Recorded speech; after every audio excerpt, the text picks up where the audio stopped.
do, baby? All right, let me. They're on. They're gonna hop on right now. There they are.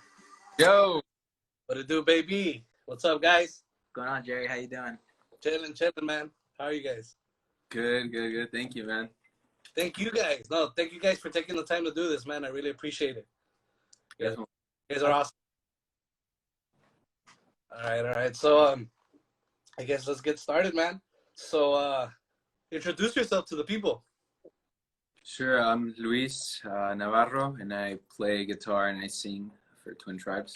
And I'm Joel Nino Jr., and I play bass and keys, also for Twin Tribes. Nice. Dope. So where are you guys from? I'm originally from Matamoros, Tamaulipas. We live here in the border. It's like a couple of minutes away from Brownsville, but I reside in Brownsville. Nice. Yeah, and same. You know, I go from Brownsville to McAllen, originally from Los Fresnos. Yeah. Nice. So then you guys are close to the border then, right? For people that don't know where I guess you guys are talking about. Yeah, definitely. We live about maybe 5 minutes away from Mexico. So Brownsville, border with Matamoros. Órale. Chingón. Yeah. Do you guys go there often? What was that? I'm sorry? Do you guys go there often, like to visit? No, actually, I haven't gone in a long time. Yeah, same. It's been a while, even before the whole COVID thing happened. Just the violence over there was crazy. So I have family in Rio Bravo, in Tamaulipas, and which is my mom's side of the family. But I used to go there a ton as a kid. But yeah, I haven't been there in a long time. Mm-hmm. Nice. Dope. All right. So what were some of your favorite records growing up? I think that's always a hard question, right? Like Yeah, a favorite anything is really hard. It is. Maybe give us a list. Top 5. Yeah, to name a few, I guess I would say I'm a huge Soda Stereo fan. So their album Nada Personal, that one is a huge influence for me. And I'm a huge Caifanes fan. So the first Caifanes album is another one on the list. To name a couple of recent ones as well, I love Drab Majesty. The Demonstration is probably my favorite one out of all of them so far. And who else? Just to name a couple more, Héroes del Silencio, a little bit more in Spanish. And my favorite Cure album, 17 Seconds. Nice. Integration. For me personally, I know. And I think, you know, since I was little, man, not even since I was little, I would say, you know, when I was like 7 or 8, I kind of went through my sister's cassettes. So like I would just kind of go through those. And that's where I first kind of heard, you know, The Cure and David Bowie, and because she would have like these best of the 80s kind of cassettes, and so I just kind of pop them in as a kid, and I was just there like listening to them. But as far as records go, man, there's just so many. I'd rather go, I guess, with artists like David Bowie. That's always been a constant in my life. Recently, Choir Boy, Drab Majesty as well, you know, and Luz Futuro recently as well has been one of my favorite artists, as well as, you know, who I recently got into is VVV. Oh, yeah. And they're really cool too. Nice. I gotta check them out. Yeah, stuff from Spain is really good.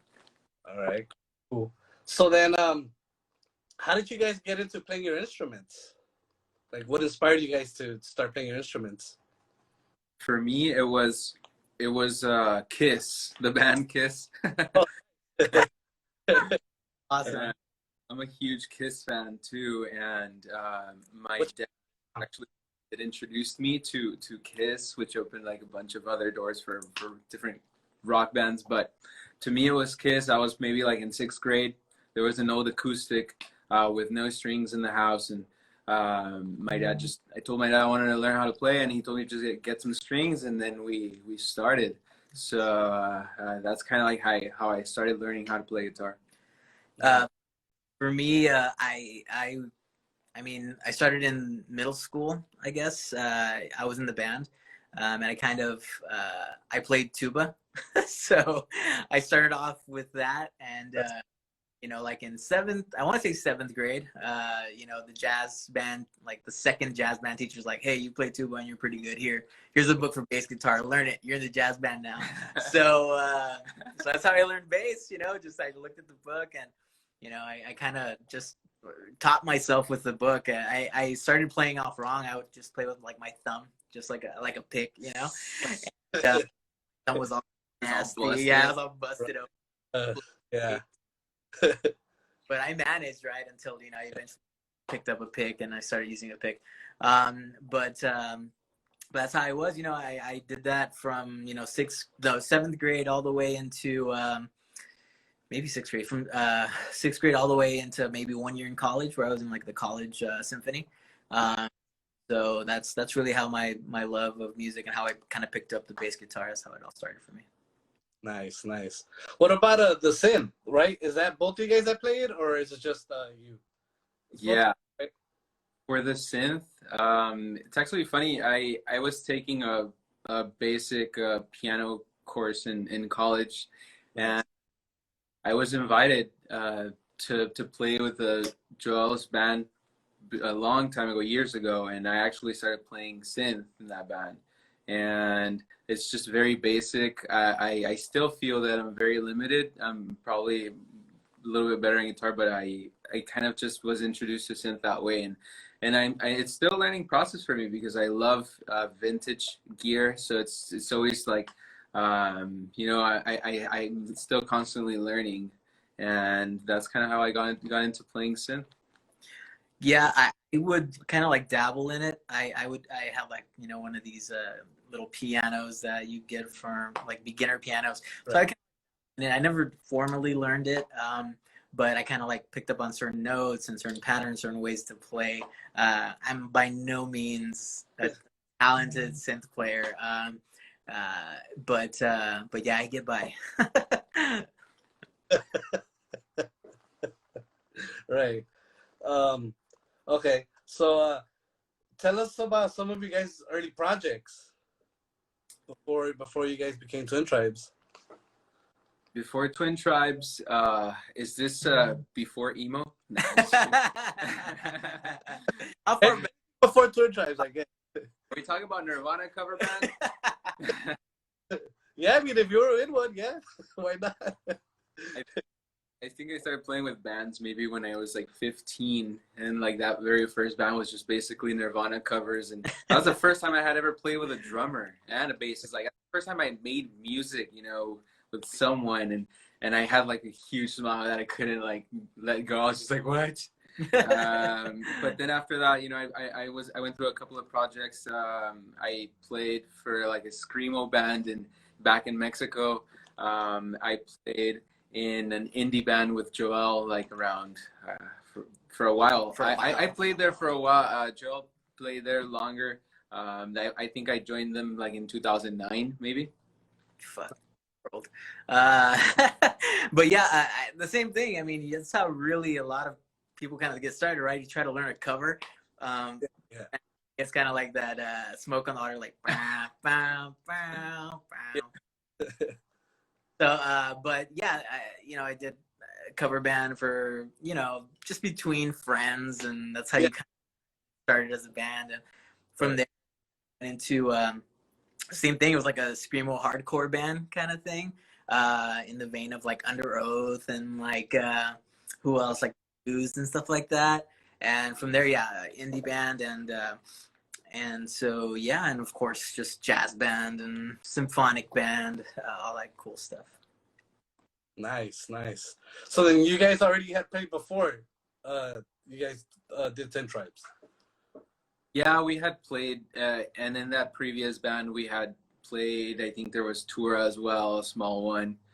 We played a couple of, I think, unofficial South by Southwest shows. Yeah. So yeah, we had played together for a while, and yeah, it wasn't Twin Tribes didn't start until like 2017 maybe. Yeah. Nice. So then, where can people find? Do you guys have any recorded music from those bands? Yeah, you can probably Yeah? you Google it. I'm not gonna promote it, but I will. You can Google it and you can find it for yourself, right? You can try to find it. I'm not gonna promote it. That's not gonna happen. It's out there. It's out there. I'm sure. Right. MySpace. If you can still access it, it's there. I think you can. I'm not sure. Last time I checked, I think you can. You just can't like. It's a music thing now. I think. Yeah. I don't know what the hell it is now. It's but it's there. It's there. Yeah. I don't know if Tom. MySpace was tight. I remember MySpace. That shit was, it was tight. It was pretty cool. I felt like a hacker sometimes. You get a top. Right. People will get really pissed at you when they weren't in it. Right. Like, what the fuck, bro? Yeah. Yeah, that shit was tight. All right. So then, how did you guys meet? We met.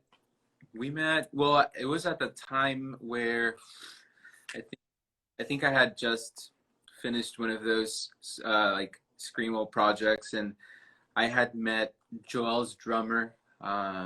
He was also like drumming for another band in the scene, so I knew who he was. And I had just moved back to Brownsville. I was living in Mexico for a while. I moved back to Brownsville, and he messaged me up, told me that they were gonna have a CD release show, and they really wanted, you know, a little bit of extra help, just an extra set of hands playing a little bit of synth or backup vocals or harmonies here and there.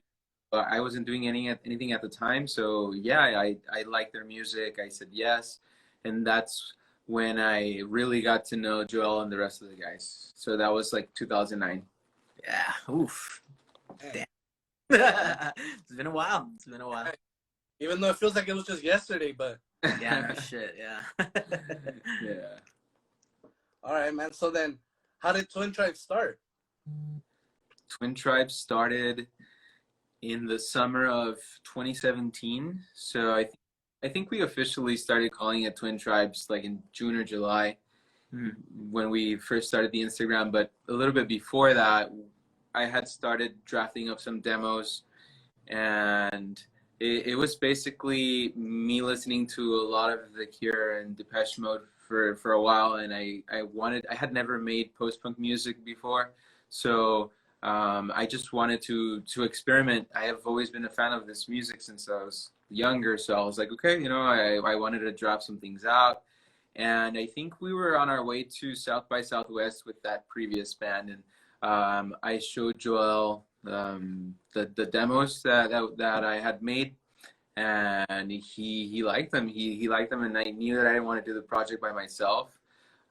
So I asked him if he wanted to be on board, and he said yes. We got together that summer, and we started writing basically what we had in mind to be an EP. Turned out to be the entire album of Shadows, and we just like clicked. It was just two guys, and it was really easy for us to you know, take decisions and you know, like, this is what we like, or this we don't like, we cut out. So the process of making Shadows, after those couple of demos, we wrote 7 songs or so, like in a process of like maybe 3 or 4 months. So it was pretty fast. Yeah, and I think the original demo that Luis showed me was of Shadows. I don't think it had the name, but you know, as soon as I heard it, I was just like, you know what, like, this is great. So I made sure to let him know, yeah, give me a call, man, if you ever really want to do this seriously and kind of move forward. I'm here. Nice. Damn, that's a dope story, man. Yeah. Dope story. And I like how you guys said that it's just 2 people, man, because I've worked with other bands, and I feel like the more people that are in a band, the more it's just bickering back and forth about everything. It's hard. That you guys are able to just work together, and that's tight, man. That's tight. Yeah. Decision, you know, travel. You know, everybody has a schedule. Everybody has things to do. Everybody has family. You know, everybody has their own influences too. Exactly. So it's harder to create. I mean, and kudos to you know, the bands that have 4 or more people, because that's it's amazing. It's a connection. It's a connection, and then that's a lot to navigate. You know, when you're creating music. So you know, we found something that works for us where it's just me and you. And we've had a lot of people like, hey man, do you need a drummer? Right.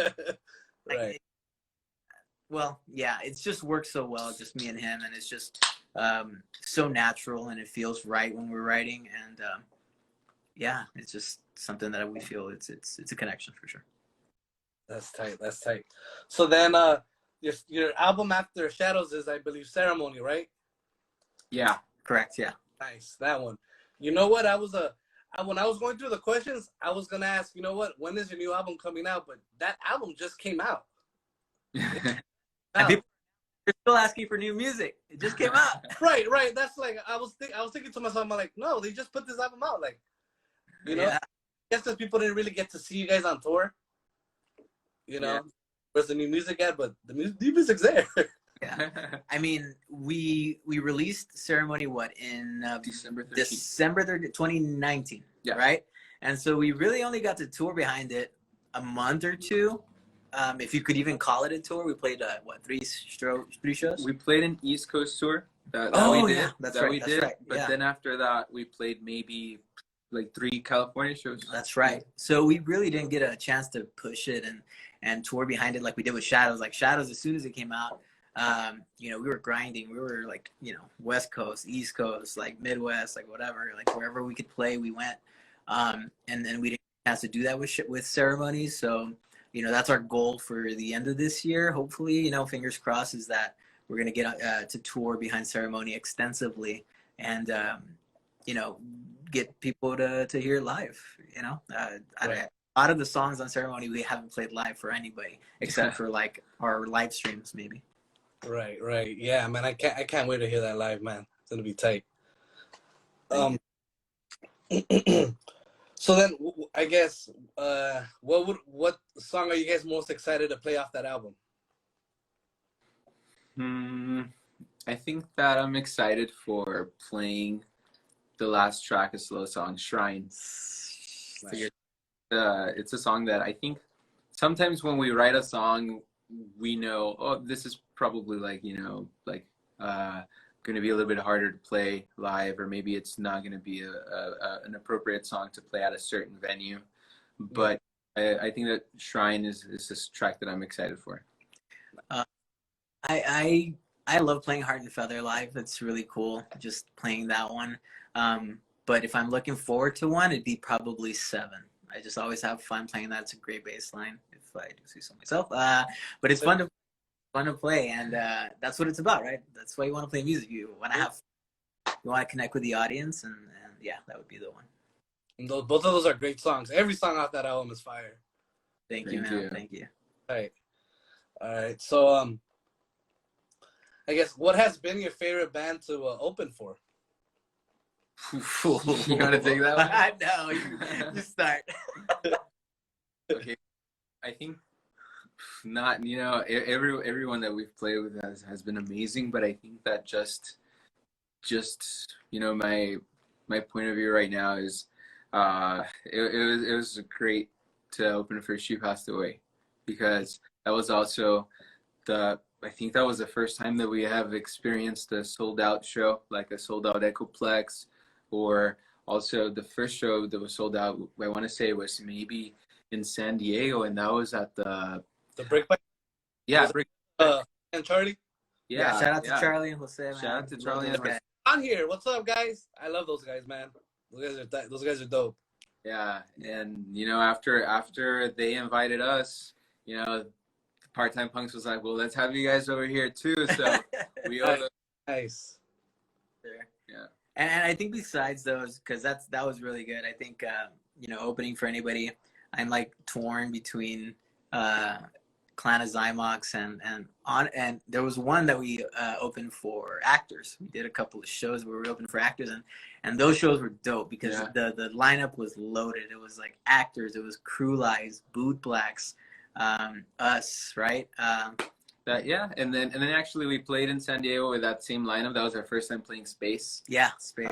And then we played same lineup at Echoplex for Part-Time Punks. That was such a great weekend. Yeah, and we're just lucky to be able to, play with such talented people and honestly inspirations, because, when we first started, we're kind of like, man, she passed away. Like, that's a dream, that'd be great to play with them one day and playing certain festivals. Like we put them there as like dream goals and things that we kind of got to accomplish way before we thought we would, if we even got that. Yeah, I remember when we were recording Shadows in the studio, we were looking at the lineup for Cold Waves at that year. That was in 2018. And we were just looking at the lineup and we were just like, damn, imagine? Like, can you imagine? And then we ended up playing Cold Waves like 2019. Yeah. It was so surreal. A lot of those things, like there was the South by Southwest showcase with NG. Like, hey, can you imagine if we were like playing that? We actually went as just spectators, and right. Next year we ended up playing. Yeah, so it's been really cool. That has to be one of the best feelings ever, where you like look at something, you're like, man, I wish I could play there or do this, and you're doing it. Like, that's tight. That's tight. I think that's one of those things, like you if you really want to do this, you set your goals, you set your expectations. Obviously, we try not to shoot too high, right? We want to be realistic as well. Yeah, but, you've got to have something to look forward to. You've got to have something to kind of aim for and to have some type of direction. And I think so far it's we've been doing pretty good. Nice. Yeah, man, you guys are, like I said, I think I heard you guys in like 2019, and I fell in love first. I think it was a video I had seen, like at a bar or something, and I was like, "Who's this?" And then I asked the DJ, like, "Who's this?" Like, let me write the song down. I went home, and then Spotify. I'm like, man, these guys are fucking. Yeah. Yeah. So then, what has been your guys' favorite tour so far? Favorite tour. Wow. Favorite tour. That's hard. I'm gonna go ahead and say, summer of 2019. We toured West Coast, and that is where we played the two She Passed Away shows. But we played a Moreno Valley show in a garage. That tour was so crazy. It was tough, but it had a little bit of everything. We had some sold out shows. We had some small club shows, and then we had a garage show. Yeah. And it was just super fun. I mean, if you can imagine, like that one night where like we didn't have a venue, like we were driving from San Diego, right, to it was supposed to be in Riverside, and like the promoter is like, hey man, like the venue said they're closing down, or they can't have you. And it's like, what the hell, like whatever. And so we played a house, and this garage was packed. So we played a garage, and then the next night we played the Echoplex, which is sold out, and we were opening for She Passed Away. So like that's the transition from day to day. So yeah. You hear me? No, I don't know what happened, man. I'm so sorry. I don't know. What's up? Where were we? We're talking about garage. We were garage. Going from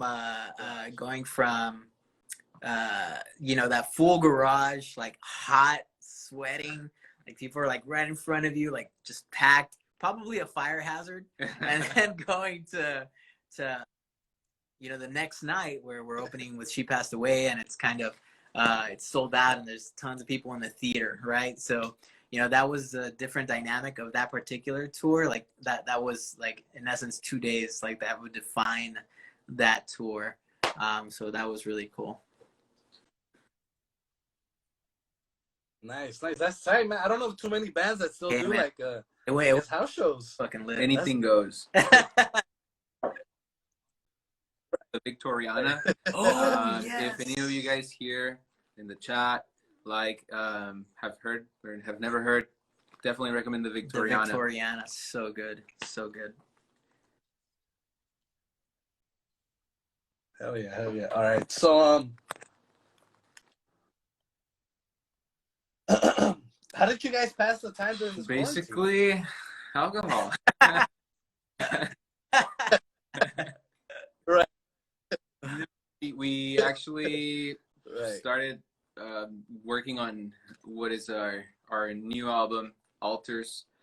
We didn't even know it yet, but we were working with other artists. We had gotten remix requests, and we probably heard the first two or maybe three remixes. The first one, I think, want to say it was maybe Night, right? Yeah. Then Matt Black and Skeleton Hands came along, and once we heard, we were like, wow, these are amazing. These are like songs on their own. So during this time, we've been working on basically getting everything ready for Altars. Yeah, that's basically it. I know, we, as far as like new music goes, we've been getting constantly asked about it.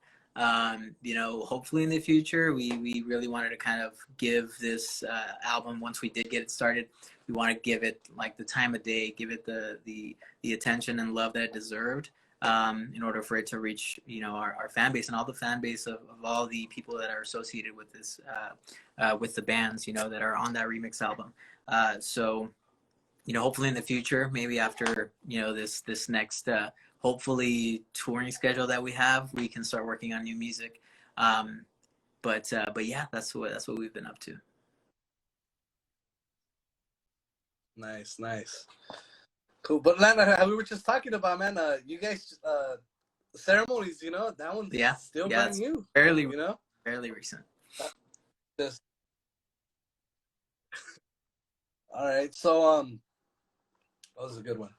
So then tell us what it's like being Latinos in the post-punk darkwave scene. Well, I think that we're probably not the only ones. We've bumped into other artists on the road that, it's cool to see that there are other Latinos out there that are, seen, whether it's darkwave, post-punk, or, you name it. So been also really accepted. I don't think that everybody is, or anybody has ever like mentioned anything. So it's really cool to bump into other Latinos. Always really cool to bump into other Latinos. And I think that there, besides us, there's so many other options of different bands in the Latino community as well. Yeah, and I would say that as far as acceptance goes, just in general, the scene has been very kind to us and accepting, and we're very grateful for that. It's really cool to be able to represent, our people, our culture, in this post-punk scene, which, for the majority of its existence has been, kind of like Anglo-based, right? I'll say, but you see that representation. I'll see a YouTube comment, or I'll see somebody, talk to us on a live stream, like, hey man, like, you're making us proud, and hey, it's to have people from the Valley like out there. Today I went to go get a haircut, and one of the people that were there recognized me, and he's like, hey man, like, you're in Twin Tribes, and what you're doing, that's like, you're doing big stuff, and you're representing the Valley, and it's just it's heartwarming, it's humbling, and we're grateful for all of it. Right. I'm glad to hear that, man. I'm glad. I fucking love hearing that, man. That's tight, because you guys, how you said it well. You wear, your colors on your back, every time you guys go on stage, every time you guys, you guys are out there, you guys are representing, and I love it. And you guys, like I said, you guys, to me, are one of the hottest, post-punk darkwave duos right now. And it just happens to be that you guys are Latino too. That's fucking awesome. Right. Okay, so then I actually have this question from my homegirls. I don't know if you guys are familiar with the Sinister Sisters. We've seen them. They've tagged us on a few things before. Right. They're huge fans, and they wanted to know, what? Oh, who are your style influences?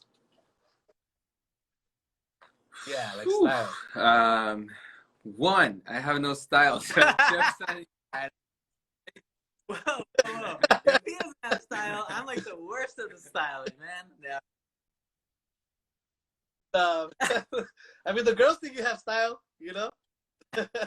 I think You know, that that's what matters. just looking at old pictures of Soda Stereo, for me, I love the 80s aesthetic, you know, how you know, mullets and everything, kind of like how Luz Futuro looks right now. I love all that 80s aesthetics, and I try to incorporate my own style, you know. I know it's a little bit of here and there. I also basically I just want to look like a Mexican charro goth. That's what's up. Yeah, that's what's up. I honestly, like, I always see like Depeche Mode and I'm like, I want to be that, right? I wish I look that cool. So I guess as far as style goes, that would be, you know, an influence. I don't know if I necessarily dress like them, but, you know, I love how they can switch from like this like BDM kind of thing to like this elegant, you know, wearing a suit kind of thing. And I think that's really cool.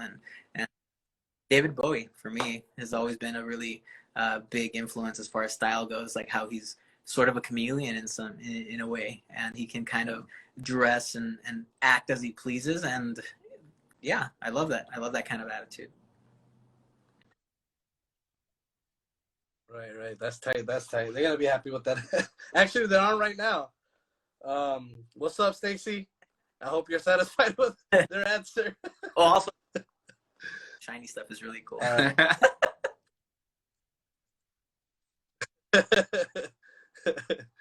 Right. Okay, so what was the inspiration behind the video? Shadows? Well, we killed this person. And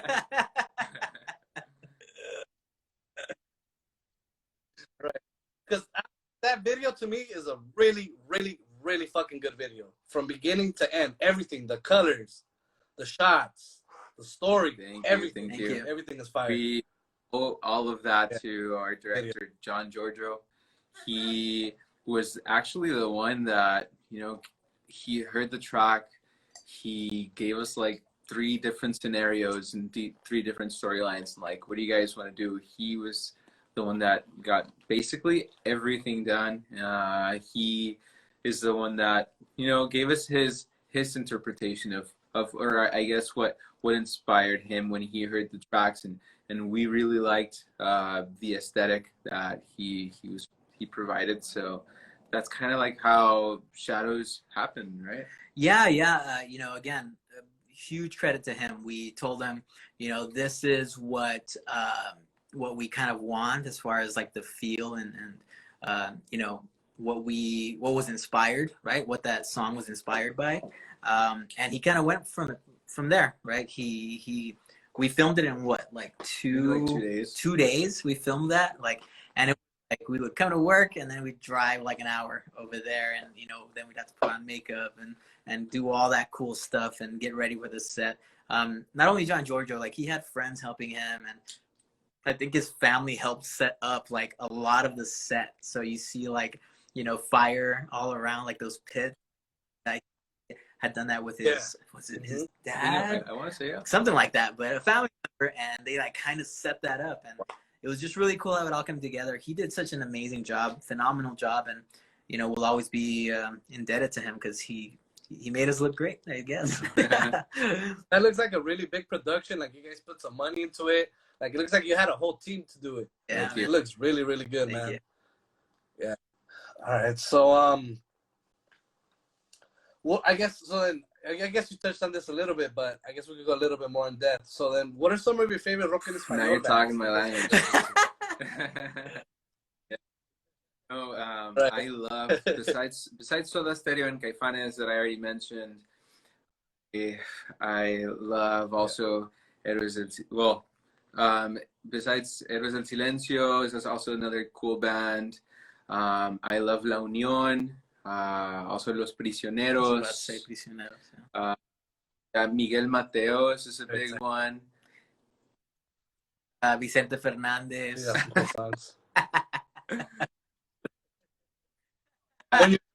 Definitely. I mean, if you want to cry, right? Yeah. I mean, that's. Oh, there's others. You know, there's what else? Alaska or Parálisis Permanente, a little bit older, but still. Oof, what else? And you know what? Like that's yeah. And Luis really kind of introduced me to like rock en español. And did like it was like amazing.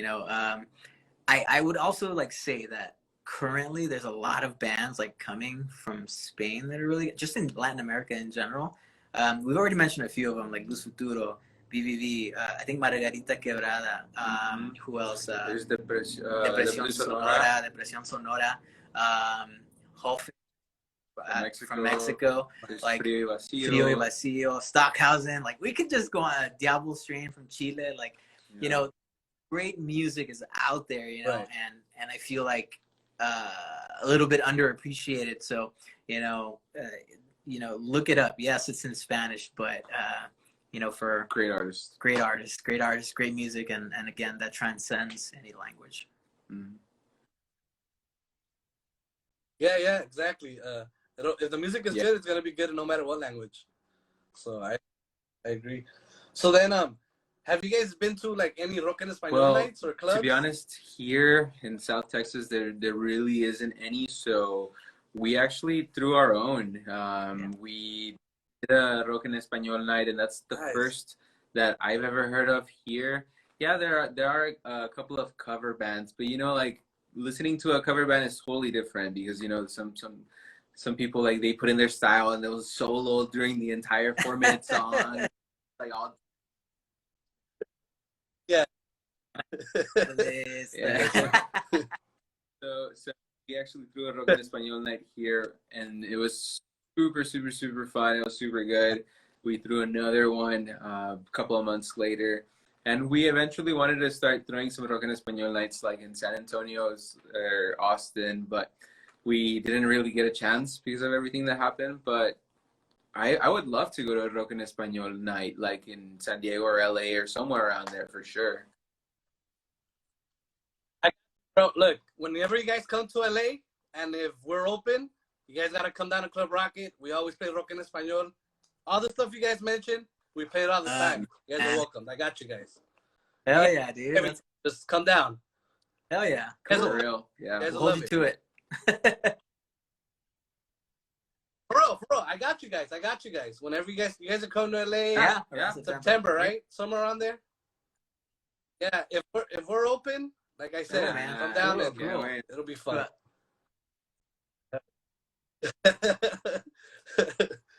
What's your guys' favorite drink? So I know. If it's sweet, it's for me. Usually go for beer. I usually go for Dos Equis, just or over there. What is it? I think I had Pacifico, but Joel introduced me to the wonderful world of fruity drinks, and I'll be on tour with Joel, and I'll be like, I don't care, like no, I don't go fuck. Nobody knows me. I'll be drinking a Malibu and pineapple with Joel, like just backstage. Yeah. Bartenders that have given us this just freaking dirty ass look, like what do you want? We only have beer, man. And we've done that a lot, but yeah, like Malibu and pineapple is the drink of choice whenever, because it's easy, just tell them that, and sweet red wine also. Like, what can you get me with this drink ticket?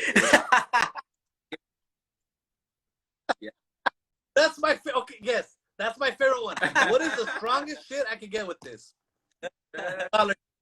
Give them, like, make them feel good too. Like, I'll take anything. Yeah. I feel you guys on that one. But all right, cool. That's good to know. Like I said, whenever you guys come down, and if we're open, you guys are invited. What's up, man? Thank you, man. We'll have a blast. Oh yeah. Okay, so then I guess Joel, tell us about Beso de Muerte. Beso de Muerte, kind of something that got started.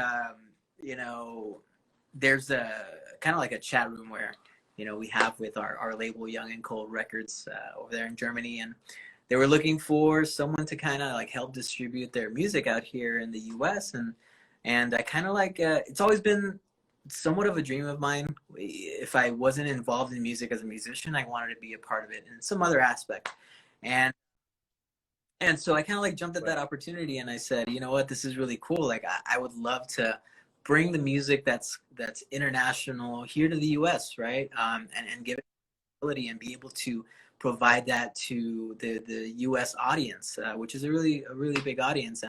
And so I jumped at the opportunity. I said, hey, you know what?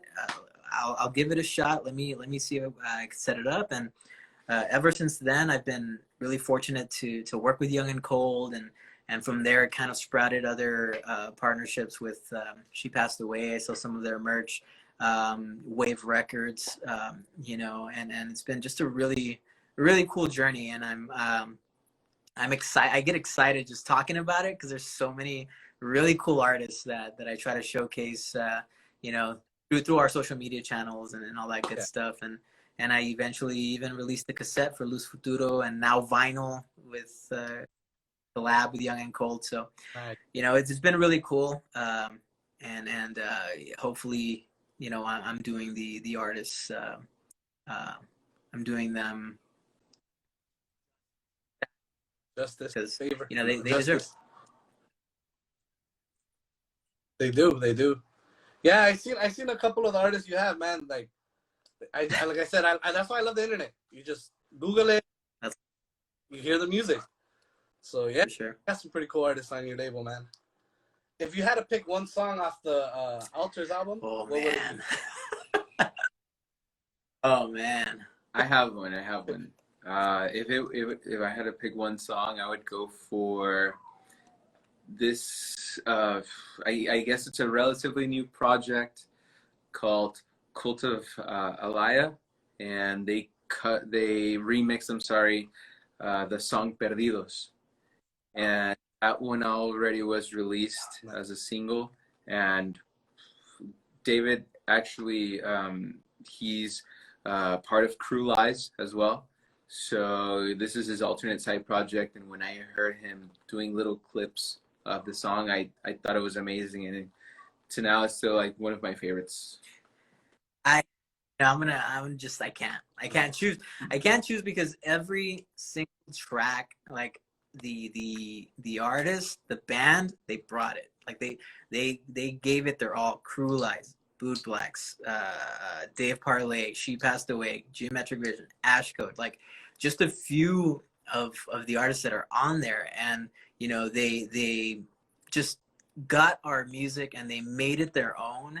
And you know, just listening to it, because of course we've had the chance to be able to listen to it from front, which, you know, that's going to release later on April 9th.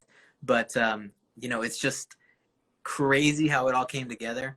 And you know, we're really excited for everybody to hear the rest of the tracks, because you can already hear 6, but the next half is just as good. And so yeah, I think just the whole album as a whole is awesome. Hell yeah. So then where can people order this album? So you can already order the album if you go to now that we're on Instagram, if you go to our Instagram and check our bio link, that can kind of route you to all of the places where we have the album available, which is Bandcamp. We just had Bandcamp Friday. We had a bunch of pre-orders already sold. We're running low. We have 2 color options available, which is in white or black. We're already running low on the white copies. But you can either find us on Bandcamp, Big Cartel. Anything else? Yeah, that's where you can get them. I mean, if you're local, if you're within the U.S., you know, we do have the vinyl, you know, available to you. Young and Cold Records handles that internationally.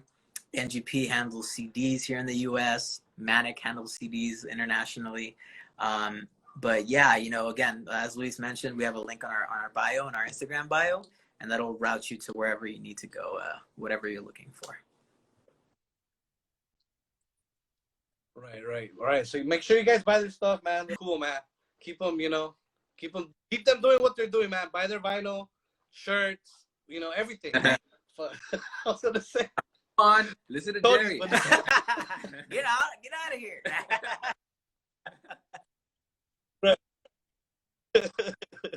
Right.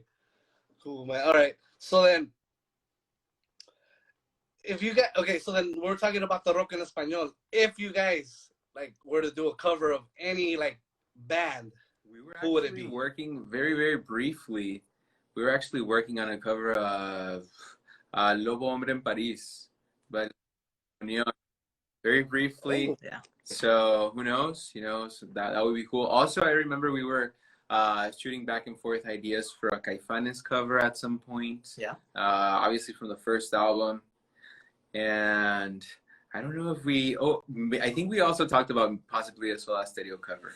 Yeah. Yeah. So there's been a couple of ideas. That sounds cool, man. I'm excited for all those. Hell yeah. All right. So then, I guess, is there anything else you guys wanna say before we log off? Just that, well, in general, like we hope that everybody out there is safe right now, and we're looking forward to September. You know, we've been waiting now almost past a year, and we're seeing memories pop up from our shows with Clan of Zymox last year, and we're just we're aching to go on the road, and we hope to see you all out there. You know, we do have some tickets up for sale already. You can also check our bio for that link. You know, again, everything's subject to change, just, you know, any of the shows, but we do hope that we can venture out there pretty soon. Hell yeah, hell yeah. So you guys heard that? You guys, again, click on their link in bio, buy their tickets, go to their shows. I'm most likely going to be in the San Diego one and then the LA one with my camera. So whoever wants to do on video, go. Go, man. Go to the shows, man. Why is there still 40 people here? Like, everybody go buy the tickets now. But all right, guys. Again, I appreciate you guys for taking the time to do this, man. You guys were awesome. Thank you again. Dude, and thank you so I look much, forward Jerry. to seeing you guys, man. Thank you. Hopefully, by the time that we're over there, Rock is open. You can take us out to a Rock en Español night, and that would be amazing. If not, you know, we'll still see you somewhere around September, hopefully. Yeah, we. Thank you. Yeah, have a good one. Can't wait for that. You too, man. I'll see you guys.